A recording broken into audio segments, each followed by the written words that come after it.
আমি মাছের জন্য কিছু মশলা তৈরি করে নেব, ভেজে গুঁড়া করে নেব। মরিচ দিয়ে দিলাম, তেজপাতা, গোটা গোলমরিচ, জিরা, মৌরি ভেজে নেব, হালকা আছে ভেজে নেব, তারপরে গুঁড়া করে নেব।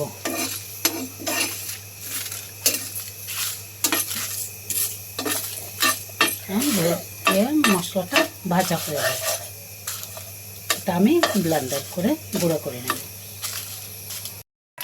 আমি রুই মাছ ভাজি করব।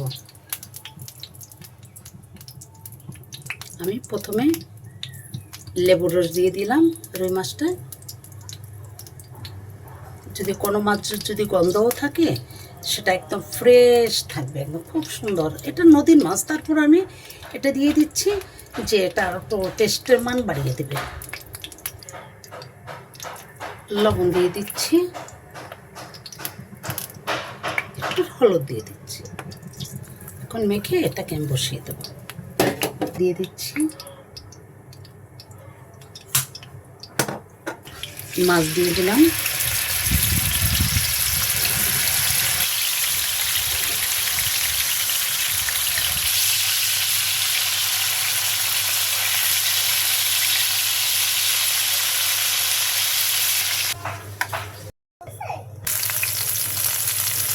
পেঁয়াজ দিয়ে দিয়েছি। পেঁয়াজটা একটু লাল হয়ে গেলে তখন বাটা পেঁয়াজ দেবো। লবণ দিয়ে দিয়েছিলাম আগে, যে ছিটবে না। এখন পেঁয়াজ বাটা দিয়ে দিচ্ছি।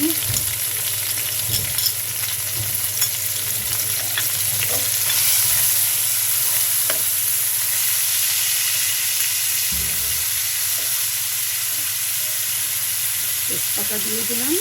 এখন আদা রসুন বাটা দিচ্ছি।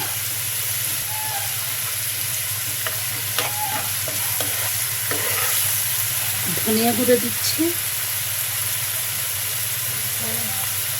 একটু রসুন হলুদ দিচ্ছি, সামান্য একটু মরিচ দিচ্ছি, কারণ আমি মরিচের গুঁড়ো গোলমরিচ ওটা করে রেখে দিয়েছি, গুঁড়া করে রেখে দিয়েছি, ওটা পরে অ্যাপ্লাই করব। একটু ঝোল দিয়ে দিচ্ছি। যে মশলার গুঁড়াটা করে রেখেছি ভেজে, এটা আমি দিয়ে দিচ্ছি।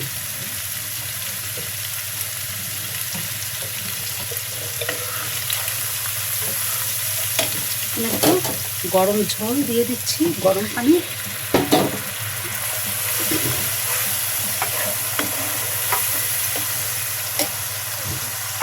মাছ ভেজে রেখেছি, মাছগুলো দিয়ে দিচ্ছি, দই দিয়ে দিচ্ছি।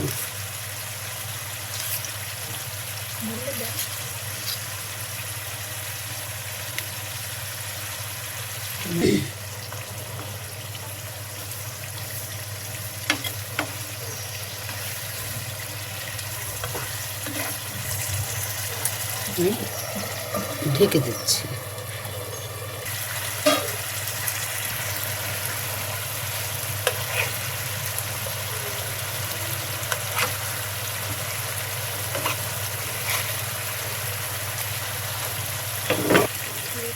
ঝোল দিয়ে দিচ্ছি।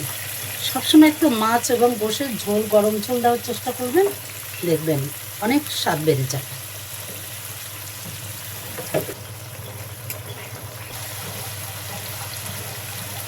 এখন আর একটু গুঁড়া দিয়ে দিচ্ছি, সেই মশলাটা, বাকি মশলাটা।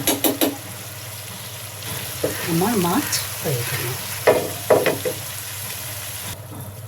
মাছ রান্না কমপ্লিট। এভাবে একটু রান্না করে খেয়ে দেখবেন অনেক সুস্বাদু, অনেক ভাল লাগবে।